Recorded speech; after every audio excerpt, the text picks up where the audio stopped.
want answers? I think I'm entitled. You want answers? I want the truth. You can't handle the truth. We are the Mad Men of Masculinity. Your home for healthy masculinity. We're just real men having real conversations for you. Good day, Mad Men Mafia. Good morning, boys and girls. Why you gotta go Welcome to the club. I don't know, man. Who knows? Hey, I am Kirk M. Samuels, And I am Jason B. Kendrick. and we are the Mad Men of Masculinity. That's right. We're just real men having real conversations for you. Yep. Mm-hmm. That's right. Big time. I got some questions for you, man. Now, You got questions. I got a I couple got questions for I you. need answers, man. I don't need questions. I need answers. Well, you'll give the answers. Now, I've known you for a hot minute, so I'll probably know the answers to these questions. But just for the audience's sake, let's say I don't know you, and you answer these questions like I don't know you. So, first, Mr. Kirk M. Samuels, have you ever had a moment where you felt like you weren't living up to your potential? You felt like your dreams kind of fell through, or you had a rock bottom moment? Yeah, the first 40 years of my life. Pretty So that'll be a much. yes. Absolutely, man. I've had some major rock bottoms, some major everything you're talking about. Right on. Now, what came from that? Like, do you think you're better from that experience, or you think you're worse? Absolutely better, man. The fire like burned off a whole lot of impurities, man. And so having gone through the fire, I'm way better now. I'm cooked. Okay. Now, the last and final question: do you like pro wrestling? Well, let me tell you, brother. Woo! I'm a kid stealing, wheeling, and dealing, private jet flying, alligator wearing some of my gun. Yeah, That's what I you. thought. Yes. That's what I thought. So today on the show, ladies and gentlemen, we got the one and only Jared Ganem. He is a true potential coach, and I want to get into his story. I don't even want to really, hype him up too much because he's got one of those stories I think the audience is gonna love. I know we're gonna love. I was doing my research on him, and I'm like, oh yeah, he's one of us. He does his thing. And so, Mr. Jared Ganem, welcome to the show. Hey, thanks What's for up, having me, man. Jared? Pleasure to be Happening, here. brother. Kirk, Jason, good to see you. Love the impression too, by the way. It's great. You know what I'm saying? Yeah, man. It's good like that. Woo! Let me put you in the right spot. There we go. Now you're in the middle. You're in the right spot. So, Jared, thank you for being on the show. Can we get a little background on you? I know I was doing my research on you. I was listening to your story on another podcast, and I just think for the guys listening to the show, for the Mad Men Mafia, hearing a bit about what you went through and what you're doing, because, I mean, what you went through and then how you got to where you are is I think the blueprint of how most of us go through it. So tell us about it. I mean, you were a pro wrestler? Yeah, for sure. So I never thought I'd be helping people out. I never thought I'd be, coaching men the way I am. My dream when I was 5 was to be a pro wrestler. So jumping off the top rope, smash people with chairs. So not like ending suffering. I guess you'd say more like I was creating it out there in the world, right? But there's an autobiography when I was a kid. You guys know who Mick Foley is? Yeah. Mankind, Cactus Jack. I was like 10. Mm-hmm. And he wrote an autobiography, and it was this rags to riches story about, the guy that nobody thought he was going to make it. He was kind of an outcast in school, kind of, the nice guy, not super popular, not really a nerd either. And he followed his dream all the way to WWE and then wrestled in Madison Square Garden, won the heavyweight championship. And I was like, you know what? I think that's what I want to do, because I was relating to that at the time. So I went full speed ahead. I went all into it and gave up all the homecoming dances and everything like that. And I invested everything I could into becoming a pro wrestler. And it took me a while, but about 5 to maybe 8 years later, I had my first tryout with WWE in my hometown arena with my mom and dad in the crowd, the same one I used to go to. And they're like, Mom, I want to wrestle in there someday. It was really awesome. I got the opportunity to do that. So I wrestled for quite a while, and it didn't really work out the way I hoped. I really hoped that it would. But that kind of brought me into personal development. Like what Kirk was saying before, he's like, whatever happened to him made him who he is now, right? And you can only connect the dots looking backwards. So I'm very grateful that it didn't work out the way that it did, because it would have been a very different life, if that makes sense. Oh yeah. Yeah, I think for most of us we have our dreams and we think things should go a certain way. We're like, I'm gonna do this is gonna be my thing. Like I was, in the Air Force, and I thought that was gonna be my career because I grew up in an Army family, and then that didn't work out. And so that kind of led me down through all kinds of different spirals of things. And I just kind of bounced around for a while. And then wasn't until really 29, 30 where it was like, oh, maybe I should go this way. This really interests me. And then it kind of led down this path of self-discovery and stuff. And I know Kirk has a similar story where he's like, if it hadn't been the way it was, he wouldn't be where he is now. Yeah, 100%. Well, I think you just nailed it right there. You said, what was it, airline pilot, or what were the different things you said, occupation-wise? I was in the Air Force, and I basically did that because I grew up in an Army family, so military was just a way of life. So it was like, well, that's what I'm gonna do. And then, young, dumb, and stupid, got out, and it was like, oh, well, now what? And so that led down all kinds of random paths. That makes a ton of sense. I'm happy you mentioned that because that, for example, that's an occupation, but that's also an identity. Like I am in the military, I am a pilot. Mm-hmm. I'm sure people that are I've worked with people that are, former football players. I am a football player. Wrestling wasn't a hobby. It's I am a wrestler. You know what I mean? And so I think we all heard about this before. Men have to have a purpose. I'm sure you've heard of that as well.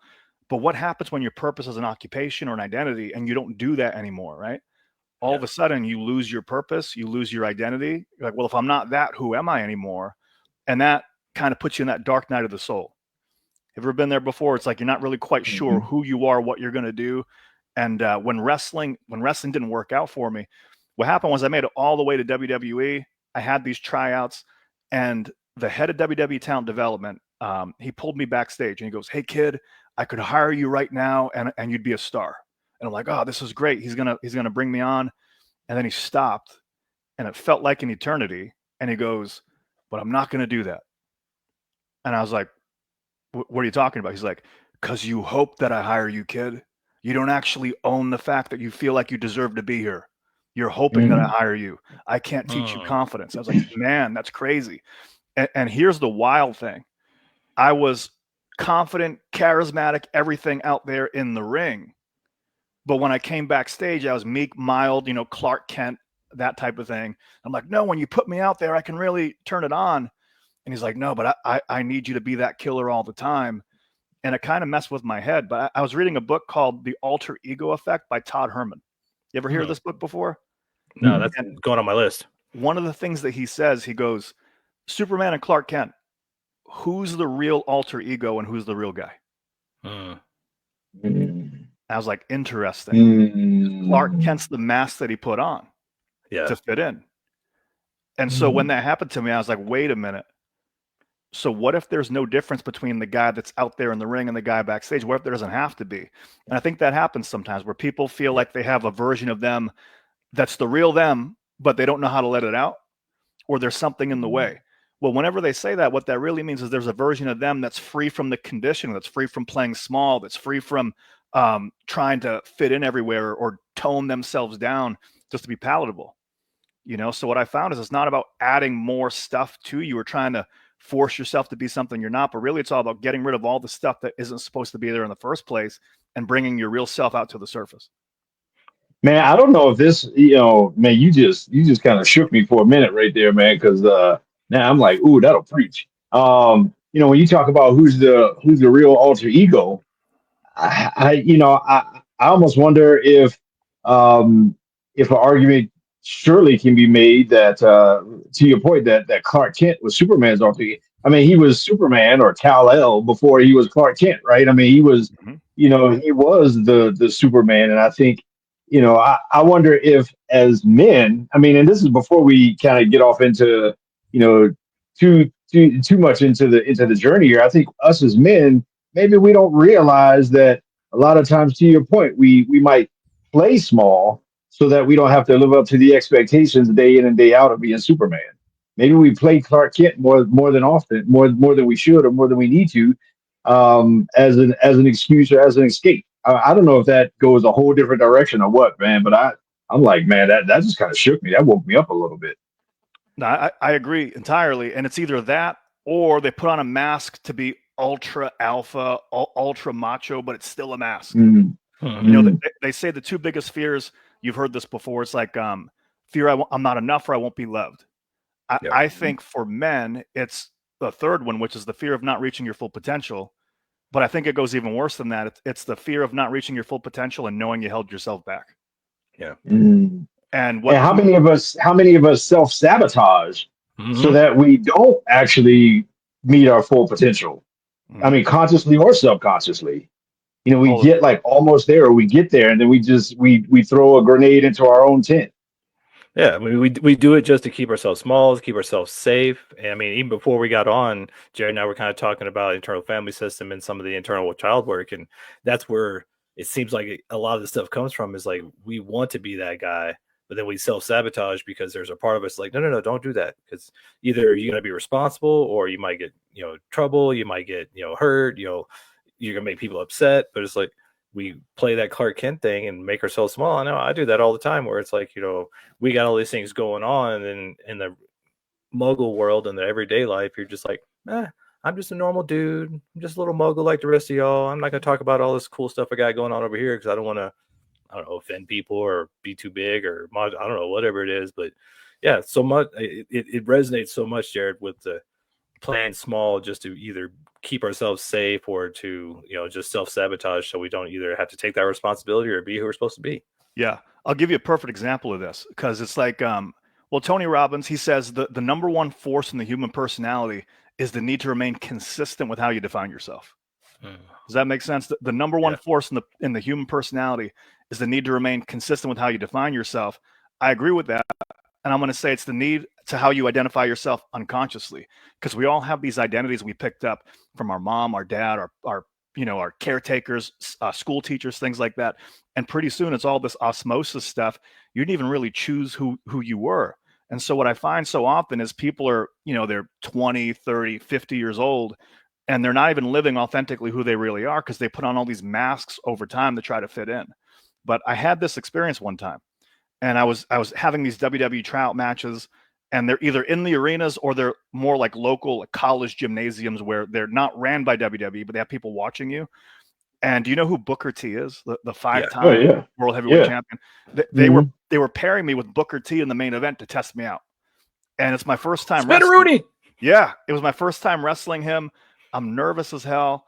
And all of a sudden, on my way to the building, I get my phone rings. And I pick it up, and it's my girlfriend at the time.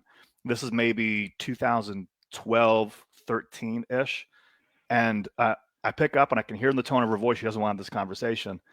And she goes, I just want to let you know that we're breaking up. We're through. And I was like, excuse me? Like, I just saw you 2 days ago. What happened? And she's like, I went on a cruise. It was a booze cruise, and I cheated on you. I'm like, what? So I go to the backstage of this locker room. How do you think I'm walking around? My shoulders are slumped. I'm all depressed. I'm not in a good way. I have to have the biggest match of my life up until this point. And my friends are like, Jared, you got to get it together, because you're going to be on pretty soon. And Booker T's like, come on, sucker, you ready to go? I'm like, yeah, man, I'm good. But I was sweating. I was not in a good way. But then something interesting happened where they played my theme music, and I started hopping up and down, and I started kind of slapping my chest and pouring water on my head. And I'm like, yes, here we go. And I went through the curtain, and I was the most confident man in the universe for about 25 minutes. Nothing could take me down until the match was over, and I walked through the curtain, and it was almost like a portal where my shoulders slumped over and my head went down, and I went right back to being Clark Kent again. But it happened. But it happened so fast. Yeah. And it was so dramatic from there to there that I go, wait a minute, why do I only allow myself to be this way there? Why can't I be that way at the gym when I go into the bank to deposit a check? Like, why can't I walk around like that as a date? And it really started having me question, like, well, what's the real identity?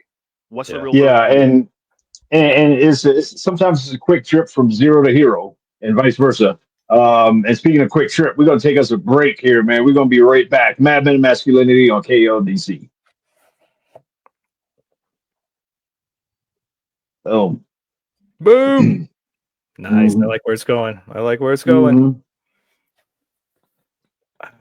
That's man. We got the mass, the ego, the true potential. All that, man. All that, the purpose. I mean, we talk about that so much. Yeah. For That's sure. awesome. All through the lens of pro wrestling. It's so funny.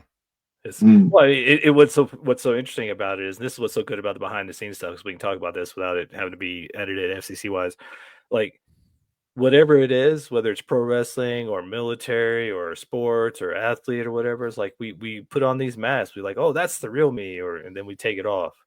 And then we use the other one, or I'm just a nice guy. I remember I was listening to some other podcast you're on. You're talking about No Member's a Nice Guy, and you're like, this book was written about me. I'm like, it's written about me, about him, about all of us. Yep. Like even the first chapter, the first two characters in the book are Jason and Heather. My last long-term girlfriend was Heather, and it's like, you need to talk about me. He's legitimately just talking about you. Yeah. Oh, All right, you man, ready? I got a pretty deep question though for you when we get back. Yeah, Jared. yeah. I got a deep question. We're leaping right off of where you just left off. All right, let's do it. Mm-hmm.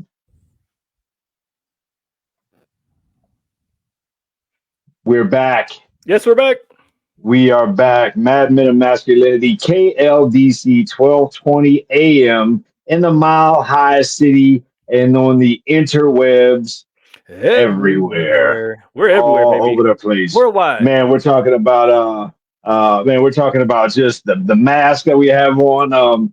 Jared's just dropping some he's dropping some knowledge, some wisdom, some perspective. Even from some place most of us have never been, which is in the world of professional wrestling. Me and my cousin used to put on our underoos and we used to wrestle, upstairs, and we used to come off the dresser and land with the elbow and on the top rope and all that kind of stuff, man. But you did it for real, man. And so where we left off, and in the break here, I was like, man, I got a deep question for you, because where we left off, you talked about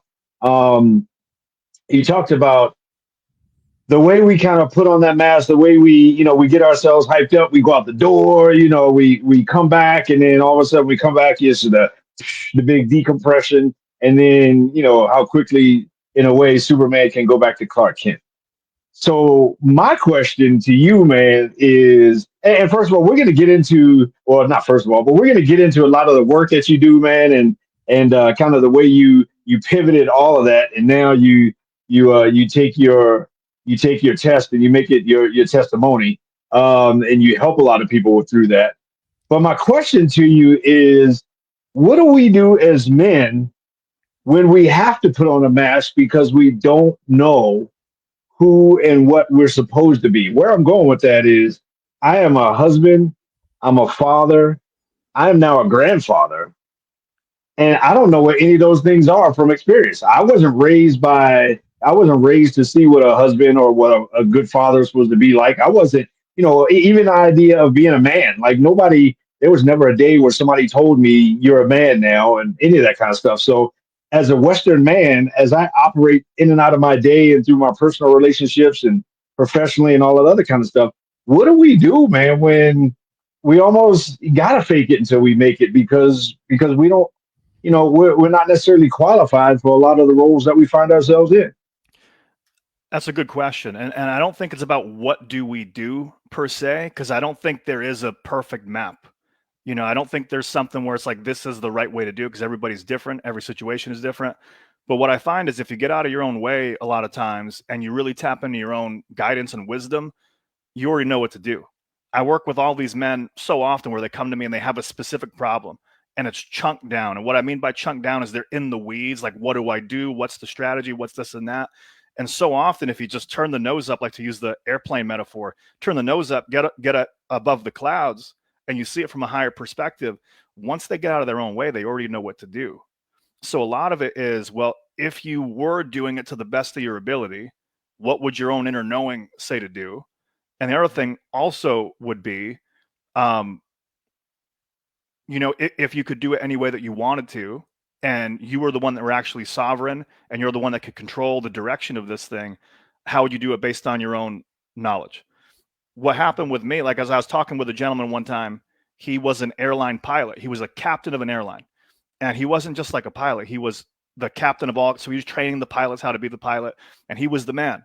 And he had to be responsible for everybody on the plane, all the lives there. But not only that, but everybody underneath him. So he's hyper, provide, protect, like everything a man should be. And he comes to me and he goes, what do I do? because when I go home, my wife and kids walk all over me. And I turn into Clark Kent. I turn into the nice guy when I go home. And I'm like, well, wait a minute. Who are you when you're at work? He's like, man, I'm in charge. I'm in command. I'm this, I'm that. I'm like, well, who are you when you go home? He's like, meek, mild, nice guy, people pleasing. I go, what happens if you take the captain home? He's like, I never thought about that before. I'm like, well, what's the captain do? He's in charge. He decides. He's like firm but kind, and he's make sure. I'm like, well, isn't that what your wife and kids want at home? So what I was saying before is, what I was trying to get to is, a lot of times you're already doing those things in a different context. And so a lot of the game is taking who you are in one context and bringing it to another and then making it work there. Does that make sense? Yeah. It does. Man, to be able to take that, for a lot of us as men, man, we find ourselves professionally being something that we're not necessarily at home. And, and the challenge is the dichotomy. And as you were saying that, I'm going to be totally honest. The first thing when you said, what happens if he brings the airline pilot at home? First thing I was thinking, he's going to get kicked in the face. They're going to say, you can leave all that on the airplane, man. We don't want all that around here. I mean, a lot of us, we got to be those things at work because we can't be those things at home. But the challenge is to incorporate, and I get exactly what you're saying. I totally agree in terms of incorporating all of those things into who you are there and who you are here. Ironically, one of our more recent guests is professionally the guy you were just describing. I mean, the pilot of all pilots, the trainer of pilots, guy that's flying for 30 some years and one of the greatest guys I know. And so, for him to have that pilot persona that he has is the guy I know outside of the cockpit.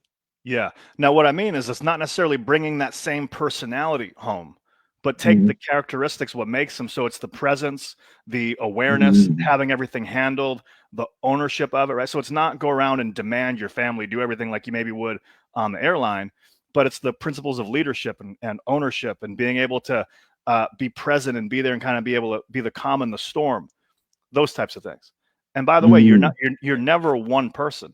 Who you are with me is different than who you are with Jason when you guys are, off air, versus you're different when, who you're with your loved ones and your spouse, different when you're at church or in the community. So there's always these small, different micro variations of you, but it's choosing to select when you use those aspects of you. In the rest, is that okay for us to be a little bit different in different contexts? Well, I mean, is that an okay thing, or are we to strive? I'm asking. I genuinely, I don't know. Or should we strive to be the exact same thing everywhere to everyone? So who you are at your core is going to be basically the same thing, but you're going to bring out different aspects of you. So they say the greatest professional wrestler is the version of them with the volume turned up a little bit. So Kirk, when he's on a romantic date with his wife, is not going to be, super amped up and on, energy drinks and screaming and yelling, right? There's going to be a different version of you. Likewise, if you're at church, you're going to be a different guy. But if you're at a sports game, you're going to be a different guy. But it's all still authentically you. The danger comes when you start to be someone that you're not, or you're putting on a mask, or you're trying to overcompensate in some way. It's like, so there's the nice guy in school where he buys the girl flowers. And this happened to me. I had a crush on a girl. I bought her a Dairy Queen ice cream and I brought it and it melted because I took too long to get it into the school and all that stuff.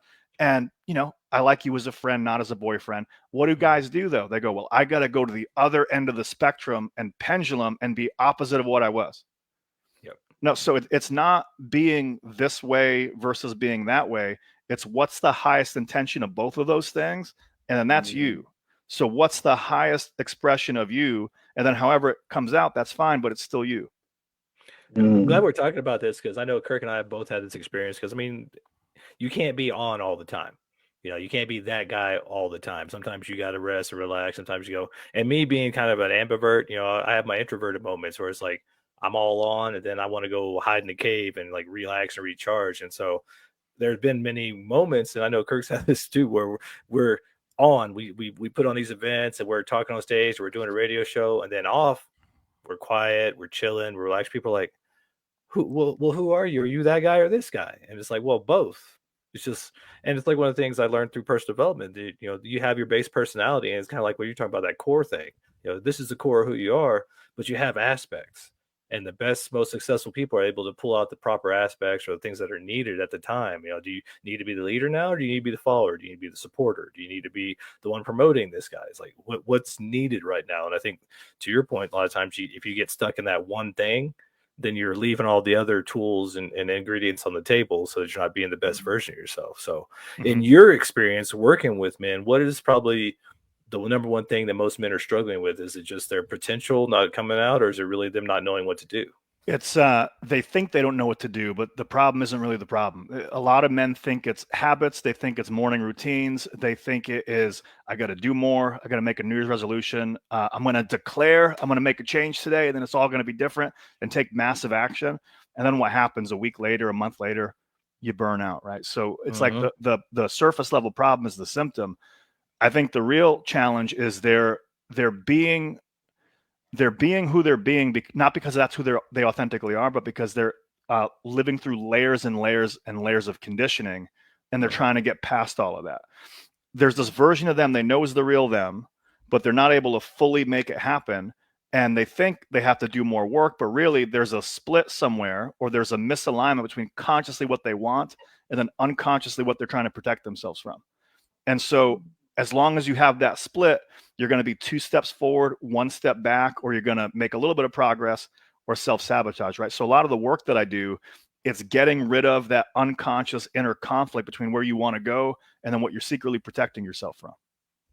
Nice. Well, I mean, we're getting close to the end of this segment, but I know when we come back, I want to definitely dig into, because you went to the WWE, you got rejected. Like, what happened there after that, and then how you get here. But to what you're talking about, we got a couple minutes for this segment, but when it comes to that sort of I don't know, but you really do. I know, I think it was Tony Robbins said, well, if you did know, when somebody says, I don't know what to do, it's like, well, if you did know, how can some guys, what would be a couple nuggets of if a guy thinks he doesn't know, what can be some tricks or tools he can use to kind of put himself in that place of, well, maybe I do know. Ask yourself, number one is, what's your outcome? Because a lot of people just do action and have no idea why they're doing it. And it's action for the sake of just doing something, and it's not actually productivity. What's your outcome? And then if that's your outcome, why do you want that outcome? Give yourself a little bit of momentum, motivation for it, and then start to take action towards what your ultimate outcome is, not just action for the sake of action. Nice. So having that goal and then moving towards that, not just chasing cars because they're moving. Yep. And then it's also acting as if. So I talked to Kirk. I'm like, well, if you were the guy that was already living that, and you get out of your own way, what does your instinct tell you to do? A lot of guys gaslight themselves, and they don't realize that their instinct knows a lot more than they think they do. Yeah. Right on. You got one for a minute. I got a minute left, Kirk. What you got? The whole idea of us having what I think, what I would describe what you just saying as the intuition to know, or the guts to know, or the thing down in us to know kind of what that next step is, or what I should be doing in this moment. Most of the guys that I know, we know what we should be doing, and we definitely know when we're not doing what we should be doing, which is being our authentic self, whether it's our personality or our purpose or whatever it is. And so, I think to ask yourself, kind of, if I did know, what would I do? And to lean on your intuition, or to lean on your guts or your instinct, man. I think there's some validity to that. Culture tries to take that away from us as men, I think, but there's some things inherently in us as men that will be the guiding factor, or the guiding force to where and who we should be. Well, speaking of leaning, let's lean into this break. We are the Madmen of Masculinity. This is KLDC, and we'll be right back.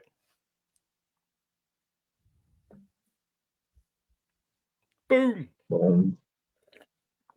Yeah, let's get into your story of this next one. I want to hear how you got from there to there, because I'm sure that'll be impactful for a lot of the guys. They'll be like, well, he lost his dream. What happened then? And then, how do you get there to there? And I think I'll be able to answer a lot of the questions through that were coming up. That's awesome. Them. Yeah. That's awesome. I like that. Because, us guys, we like to learn through story. Yeah. For sure. We learn through that story. No doubt. You ready, Kirk? You hydrated? Get Yep. back in the camera, man. You look far away. Get that big Nah, head up there. man. I want to hide in the background. I want my Clark Kent. I want to be my Clark Kent. And I'm a Superman right All now. right. All right. Call him out, folks. Call him out, y'all. And we're back. Yeah. Mad Men of Masculinity, KLDC, Mile High City. And we're talking Yeah. to Jared Ganem. What's Yeah. up, man?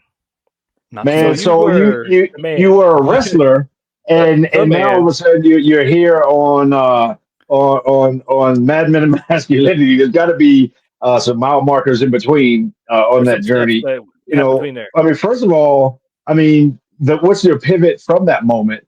But then besides that, what kind of work does that lead you to today? I alluded to this earlier. So when you lose something big like that, wrestling or a career like the military or NFL player, you don't just lose the thing. You lose your purpose in life because your mission is to be the wrestler or whatever it is. And then you also lose your identity.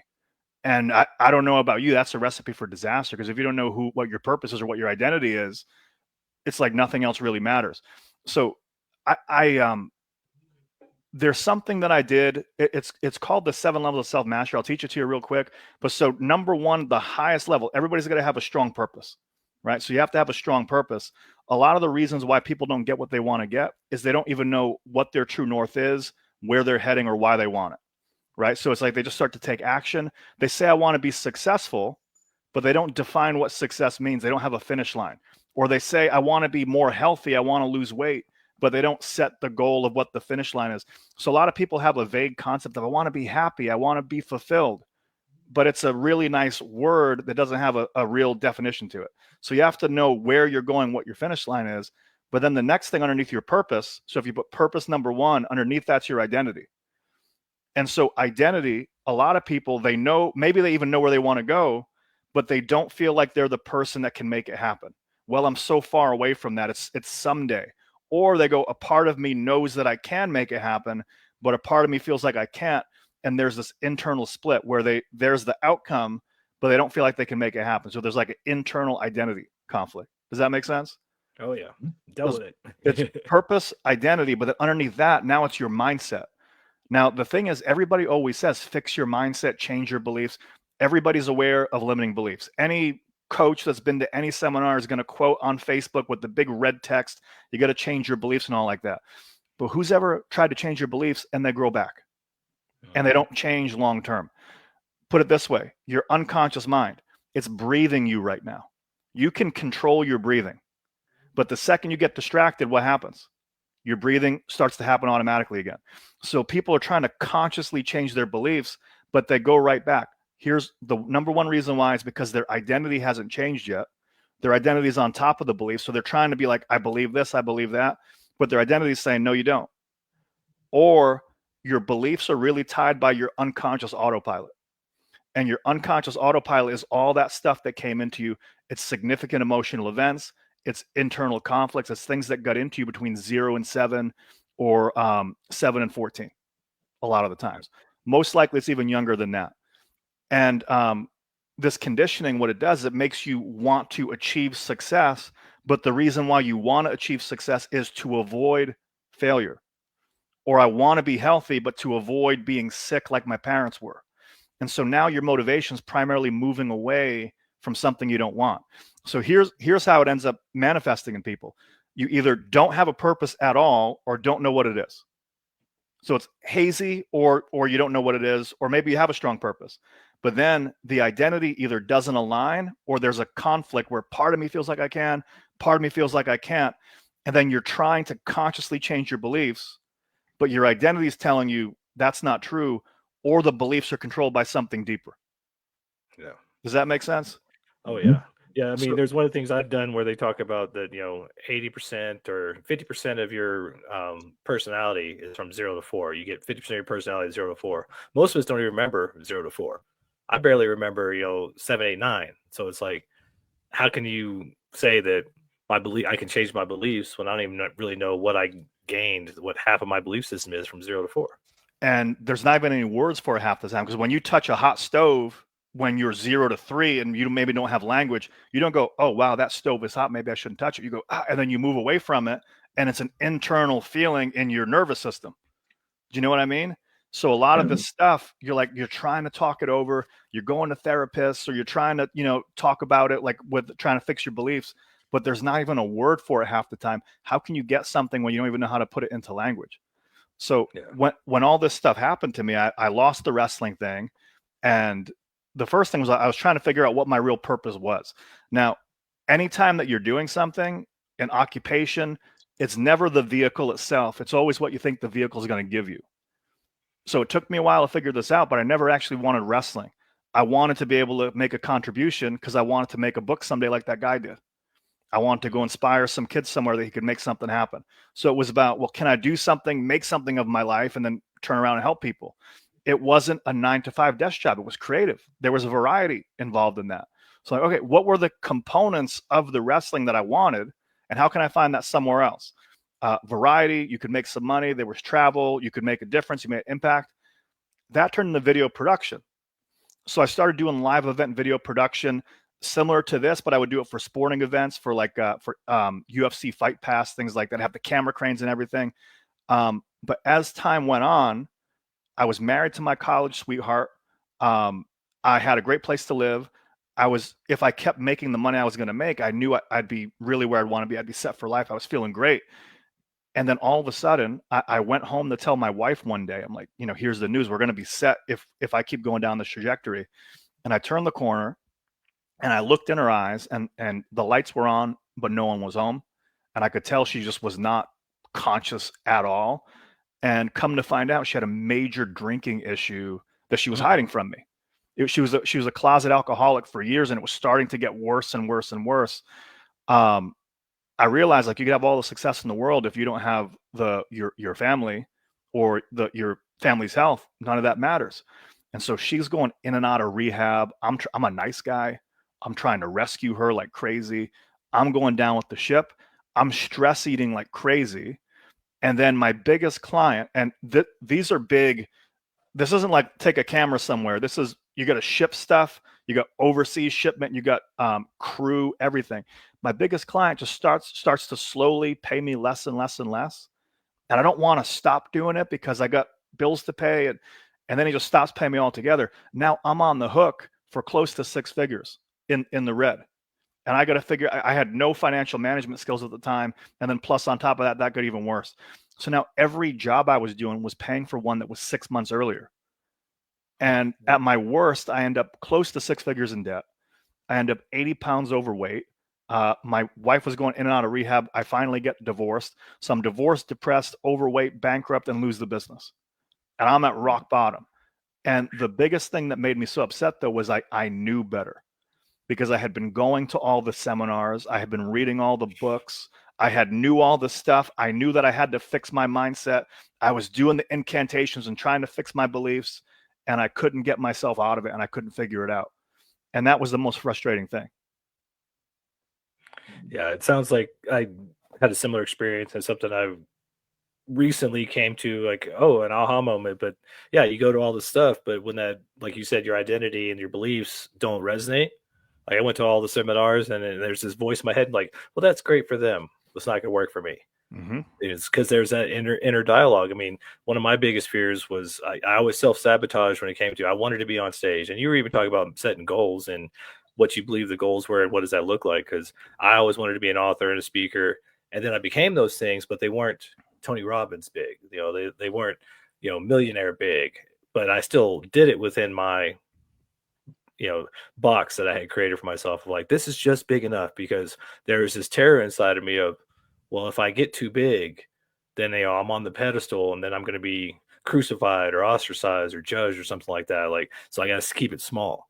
And that all came from being, probably 2, 3, 4 years old. And something happened where I was being too big and got shut down. And then my unconscious mind went, well, don't do that again. Stop being yourself. Right. 'Cause now your unconscious mind, its number one job is to keep you safe. And so here's the catch-22. Because you're alive right now, the strategy worked. And so what happens is, a lot of times, the first time something happens, you're big, and then you're told to play smaller, and you do, and you survived. And it's the first time Your mind goes, excellent strategy. I'm going to lock that in. I'm going to keep doing it on autopilot, because your mind does not like to make new decisions too often. It wants to save as many calories as it can, and it just shortcuts the thing. So a lot of times we have to go back and find the root cause of where it even happened in the first place. So for me, I was so angry at myself because I was like, I know better. And by the way, to make it worse, I was certified in every coaching methodology in the book. I was obsessively studying this thing. I was taking on free clients just to like get better. They're like, oh man, I crushed it. I made 30 grand this month. I'm like, I'm like trying to pay my rent. And, you know, I got creditors coming, breathing down my neck. It was the most incongruent thing ever. And I couldn't figure out why. But then I found out like it wasn't what I was doing. It wasn't what I knew. It all came down to my identity. But my identity was all because of my early conditioning 0 to 7. And so this is something, it was so unconscious, and I knew about it consciously. I grew up knowing it, but I was never upset about it. But it doesn't matter what you consciously know. It doesn't matter if you think you process something. It's what your nervous system's telling you. And so I was adopted as a child, as a baby. And my parents weren't like, hey, surprise, you're not our kid. They like, oh, we chose you. We love you. Like from the time I had language. So it was never an issue, never had any desire to go meet my other family, nothing like that. Totally congruent with it. But then I'm asking myself, I'm like, well, why am I not getting the results I want to get? And I realized I go, every result I'm either getting or not getting is because of something that I'm doing or refusing to do. And I go, well, why would I be doing or not doing certain things? Well, it's because of who I think I am identity-wise. And I go, well, what's controlling my identity? It's like, well, who I believe I am. Well, I go, where did that come from? I go, it's all your conditioning from childhood. But then I go, wait a minute, my conditioning from childhood, there's not 1 ounce of me that's genetically similar to my parents. So I go, what are you talking about? It's my conditioning. And then I had an epiphany, like the wrestling thing. I'm in the ring, I'm one way, and I'm out of the ring, I'm a different way. I go, if I would have grown up with that other family, who would I have been? I go, interesting. And there was a place that I stayed in for 6 months. It was a woman. It was almost like a foster. It wasn't like an adoption agency. It was a foster woman. She took care of me for 6 months. So I was born in Beirut, Lebanon. I was held in Cyprus, Greece, and I came to the United States. I'm like, I would have been a different guy in Beirut. I would have been a different guy in Cyprus. I was a different guy in Massachusetts. I go, so who's the real me? And I had a doorstop in there because most people they assume their identities themselves.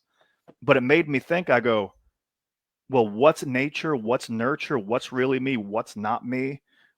Is my identity really a decision? Where does all this stuff come from? And I was like, I want to get rid of anything that's not authentically me. And I started purging all this stuff. And it's crazy. When you get rid of the root cause of where the unconscious blocks come from, it's like a slingshot, where all of a sudden the little bit of work that you used to do that got you some results gets you all the results because you no longer have any internal resistance anymore. Does that make sense? Oh yeah. That is awesome. I'm so glad that you said that. This is the end of the third segment. It's like, boom, let's end it on a bombshell. So we'll be right back. We're taking our third break and we're coming back for the fourth quarter. We are the Mad Men of Masculinity. This is KLDC. Boom. That was like right on time. It was like, boom. Right at 30 minutes. Yeah. I could sense you pulling back. I'm like, oh, so I got to end it right here. He can hit the brake. Was awesome. Yeah. That was awesome. He's done this. Yeah. That's good stuff, man. Thanks, man. That is good stuff. Yeah, so fourth quarter we'll get into like the work you're doing and how people can find you and stuff like that. Because I mean, it's so congruent with so much of the stuff that we talk about. It's just, you know, purpose and passion. Oh, that's something we could probably ask you about, because a lot of times we talk about finding your passion and your pain. Like when you dig back into the childhood, when you dig back into those traumas, then you find that purpose and passion because you're like, oh, I know this and I want to fix this. Yep. Mm-hmm. Let's do it. Yeah. Great setup. All right, here we go. We're back. Yes, we're back. Mad Men of Masculinity, KLDC. Oh man, we got a good one here today, man. Y'all, I'm telling you, I tell you what. I mean, you need to go back and hear this whole conversation on YouTube or Facebook, whatever the video version of it. Mm-hmm. That way you'll get to see at least what we look like too. But obviously you can check the guys out, Mad Men of Masculinity on YouTube, Facebook, all of the above. This has been a pretty deep conversation, man. And we could, sometimes it feels like we go so fast, man. There's so much that it's like a scratch and We can talk sniff, about it. man. It's like, Yeah. man, we could just go on and on and on. But We talked so, to two Jared, for a my week. thing is, my thing is, I firmly believe that sometimes the end of your rope is the beginning of your fuse. You've been to the end of your rope. You just described that. How do people find the spark that they need for the beginning of their fuse? 100%. I believe that who you are now is the sum total of all of the conditioning that you've had from the past, but then it's also what you believe about the future, right? So for example, if you think you put a GPS in your car, it's got to know, number one, where you are now, and number two, where you want to go. Well, if you unconsciously think there's a dead end, it's going to take you one way. If you unconsciously think there's a future there's something that you're looking forward to, it's going to reroute you a different way. But here's what happens. People have both a bungee cord tied to their past and a rocket ship tied to their future.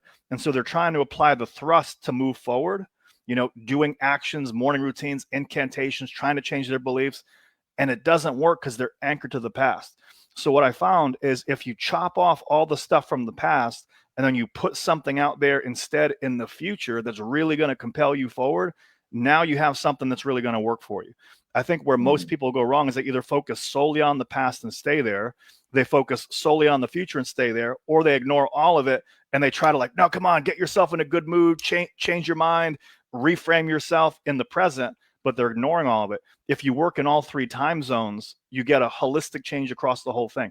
So what happened with me, number one, is leverage. It's 3 a.m. one night. I'm in an argument with my I was divorced. I'm broke, but I have a new girlfriend.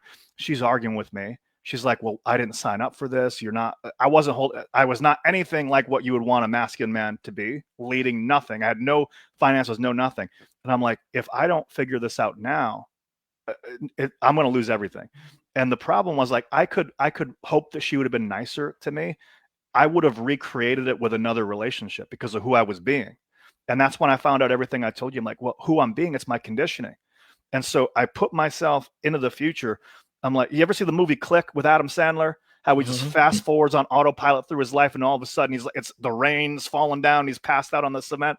I'm like, that's gonna be me if I don't change something right now. But then I go, wait a minute, if that future version of me is a possibility, but I also know that I have potential, then that must also exist too, right? Doesn't it? So I go, what would happen if I just did what, first of all, I knew that I was supposed to do, but what if I took that future version of me, looked at him, and then role modeled myself and basically became my own replacement, for example. And I'm like, well, that ideal version of me, I say I have potential. I know what I want to be. I want to be in shape. I want to be the man. I want to be attractive. I want to, coach people. I want to go speak on stage, all this stuff. If I was living as that guy, what would his purpose be? And it was the same purpose. I wanted to help a bunch of people. Well, if that's your purpose, who would I have to identify as? I was saying, I am a loser. I am a failure.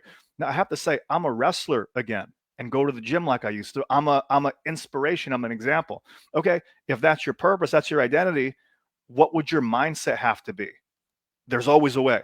This is all like the fuse is the start of your breakthrough, like what you were saying before, right? Everything's happening for me, not to me, all these beliefs. And then I brought it all the way down. Instead of like, I don't have a purpose, don't really know who I am, what's my mindset, let me do a bunch of stuff in hopes it works. I aligned my purpose to my identity, to what my mindset would have to be, and then brought it all the way down and then built my rituals around that. And everything was congruent after that. And there was a little bit of work I had to do because that was the spark right there. I still hadn't gotten rid of the past stuff. But once I figured out how to do that, like I told you, it's a slingshot. All the conditioning cleared. And when I was able to do that, the weight came off. I lost all the weight in less than 12 months. I started making six figures again in revenue. I didn't want to make six figures coaching people at first because I didn't feel congruent. I refused to promote myself until I handled my own stuff first. But I started making six figures annually in a career first. And then once I had my stuff handled, I started working with people after that. I turned my relationships around, my internal congruence and my own masculine self-worth, my own masculine mastery. It changes how women and my girlfriend and my partner, how they all relate to me now. Do you know what I mean? And it's all because of stuff that happened that night. but it was a combination of bringing that future self into the now and then clearing the old identity from the past and getting rid of the residual. So would you say, I mean, because that almost sounds like that Matthew McConaughey speech of like, my role model's me in 10 years. But I know one of the things Kirk and I have talked about a lot, and we even kind of promote, is that when you model yourself after that future version, your past becomes less of an anchor and more of like fuel. Like it's like you have to forgive yourself your past, but also know that it's a blessing. Mm-hmm. And so can you speak a little bit about that? Because I think a lot of times people, man, I got to change this past. I got this dump truck, it's 18-wheeler full of crud that I'm dragging behind me, but I'm supposed to make that okay. And, just get rid of that or turn it. But you can turn that fertilizer into fuel, but it's a matter of like, you don't have to make it okay. You don't really have to fix anything. There's nothing wrong with you. Just, you got to realize that the way that your unconscious mind has worked since you were a child, 0 and 7, everything that's happened to you has just been downloaded into you. But here's the thing. Right now, you're listening to me, you're watching me on the Zoom screen, and you're hearing my voice here. But also, there's a ring light there. There's the air conditions humming behind you. If people listen to you on the radio, they're in the car. They might not be seeing what's behind, all sorts of stuff. You're filtering out 90% of the information that's around you. So when you're in an event and you're 3, you're 4, and perfect example, the first girl I asked out, 5 years old in kindergarten, "You want to be my girlfriend?" Her mom told her, I want to be your friend, not your girlfriend. Stock phrase, right? But I'm focused on it. I lock in, and that's how it is for the rest of my life. And I owned that until I was 20. But I ignored everything else around me. I ignored the other girls on the playground. So all of this stuff that happened to you, significant emotional event, there's 90% of the information that's not there. So if you can go back in time and get the lesson or the learning, your unconscious thinks that by holding you in a trauma response or holding you in a limiting belief, it's keeping you safe. It's really not. What it has to remember, though, is its primary job is to keep you safe. And the fastest way to keep you safe is to get the lesson and get the learning so you don't do it again, not to keep you in that fight or flight state. So a lot of the work that I do, I work with people for 3 days, 2 hours a day. It's rapid. It doesn't take decades or years or even months. We find out, detailed personal history. Where's all the stuff coming from? Where are all the patterns? Then we find out what's your unconscious autopilot. They see it on the paper. And then we take another day and we just go right back to all the past stuff, clear everything, reframe it, show them what really happened. And then they will feel it in their nervous system. It goes away. And then once it no longer has a hold on them, it's like they woke up from a lucid dream and like, oh, I remember that, but that was kind of a weird dream. I'm happy I don't experience that anymore. And then now you bring the future self in and you anchor it to the now, and then you create an action plan. People get lifetimes worth of work done in hours, and it's been transformational. Yeah, that's awesome. And the foundation of all that, even back to where we started, being authentically you, I think comes in mining out what the authentic version of you is, as opposed to painting on what the authentic version of you is. When I see people, for example, when I see people try to become David Goggins by cussing a lot, that's not it. Like just because every other word is a cuss word, I'm not dogging David Goggins. He's earned it. I listen to both of his books. But when I see people doing that, it's like, man, that doesn't make you, somebody that can get through buds training, but that's just not authentically you. And so, like I said, when people try to paint on who they think they should be, in their authenticity, as opposed to working with or getting with somebody like yourself that can help them discover and go back and like I said, mine out of the mine of MINE, the mine of their past, their experiences, and all these other kind of things. Man, I think that's where you get the authentic you truly from.